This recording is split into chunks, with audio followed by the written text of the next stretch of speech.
Picture चालू करो बे।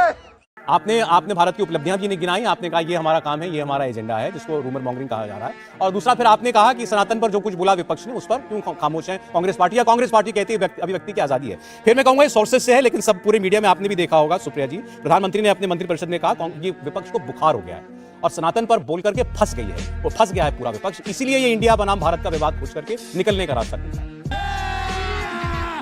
मजा आएगा ना भिड़ो। मैं आशा करूंगी 4.25 मिनट अनइंटरप्टेड आपने उनको दिए थे, मुझे भी अनइंटरप्टेड दीजिएगा, आपके सारे सवालों का जवाब दूंगी। नहीं, उससे पहले आप ही बोली थी। सबसे पहले तो बददिमाग प्रवक्ता आके कुछ कह जाते तो मैं सुन भी लेती। आप गजब बेइज्जती है।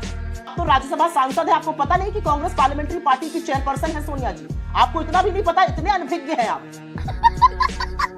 आपकी अनभिज्ञता दूर कर देती हूँ। कांग्रेस पार्लियामेंट्री पार्टी की, कांग्रेस संसदीय दल की हमारी नेता है सोनिया जी, और उस पोजीशन में रहकर उन्होंने चिट्ठी लिखी है। वो एक सांसद है, वो चिट्ठी लिख सकती है, लेकिन उन्होंने सीपीपी चेयरपर्सन के नाते लिखी है। आपकी अनभिज्ञता को थोड़ा दूर कर दिया, पहली चीज। देखा आपने लापरवाही का नतीजा है। सुधांशु जी, सब कुछ करना चाहिए, अपनी माँ का ना विद्रूप नहीं करना चाहिए। ये देश, ये सरजमी, ये भूमि हमारी भारत माँ, ये इंडिया, ये हिंदुस्तान, ये वतन हमारी माँ, हम इसको कहते हैं, इसका नाम नहीं बिगाड़ना चाहिए। हमसे दुश्मनी निभाइए, हमसे दिक्कत है कीजिए। इंडिया को घमंडिया कहते हैं, अपनी माँ का नाम कौन बिगाड़ता है? वो दुष्कर्म भी आप और आपके आका कर रहे हैं, मत माँ के प्रति विरोधाभास है, मत कीजिए इस बात को। अपनी माँ के साथ दुष्चरित्र की बात कोई नहीं करता, अपनी माँ का नाम मत बिगाड़िए। भारत, इंडिया, हिंदुस्तान हमारी माँ का नाम, वो मत कीजिए। तीसरी बात, आप हमेशा गलत बातों पर फंस जाते हैं। इकोनॉमी का अल्प ज्ञान है, उसको अल्प ही रहने दीजिए।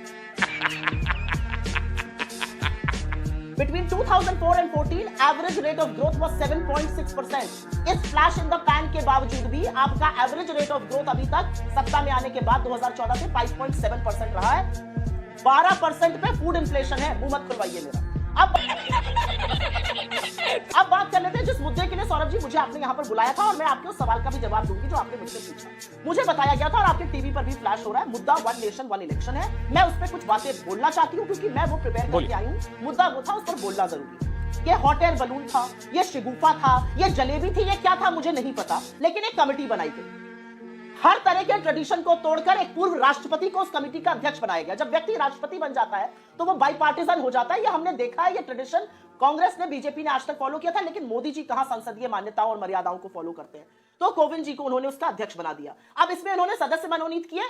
राज्यसभा के जो नेता प्रतिपक्ष खड़गे जी हैं उनको मनोनीत नहीं किया। जो पूर्व राज्यसभा के नेता प्रतिपक्ष थे गुलाम नबी आजाद, उनको किया। चलिए कोई बात नहीं। आपके कमेटी के एक सदस्य है हरीश साल्वे, बहुत तगड़े वकील हैं, महंगे, देश के सबसे महंगे वकीलों में से एक है।